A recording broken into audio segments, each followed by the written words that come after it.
અગાઉ જે 5 આરોપી હતા આ ગુનામાં, એના સિવાય અન્ય 2 આરોપી સીતારામ કેવડાજી પરમાર અને કવિતા વાઇફ ઓફ પ્રતાપ જાદવ, આ બંને આરોપીઓને અમારી ટીમ દ્વારા મુંબઈથી પકડી પાડવામાં આવેલ છે અને આ બંને આરોપીઓના નામદાર કોર્ટ સમક્ષ રજૂ કરતા દિન 4ના અને દિન 5ના રિમાન્ડ મંજૂર કરવામાં આવેલ છે। આ બંને આરોપીઓની વિગતે પૂછપરછ કરતા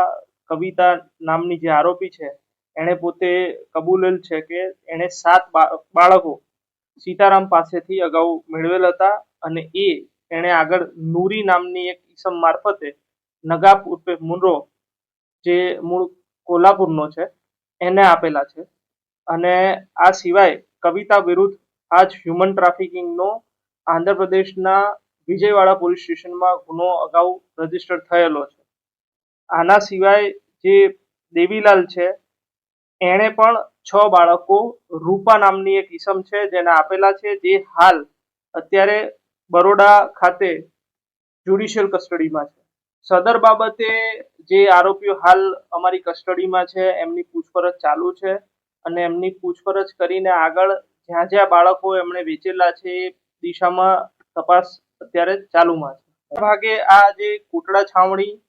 તાલુકો છે ત્યાં અને આપણા સાબરકાંઠાના પોશીના તાલુકા અને હડાદ તાલુકાના જે ટ્રાઇબલ એરિયા છે ત્યાંથી આ બાળકોને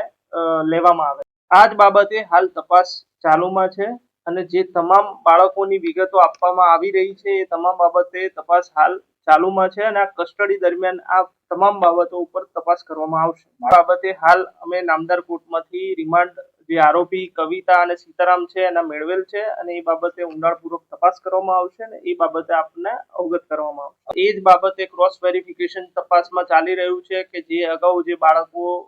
જે પ્રાથમિક જે આરોપીઓ પકડાયા હતા એમણે જણાવેલ છે અને હાલ જે નવા આરોપી સીતારામ અને કવિતા પકડાયેલ છે એ સેમ બાળકો છે કે અલગ અલગ છે એનું ક્રોસ વેરિફિકેશન હાલની તપાસમાં ચાલી રહ્યું છે। મેં આપને અગાઉ જણાવ્યું એમ નૂરી હારૂન શેખ અને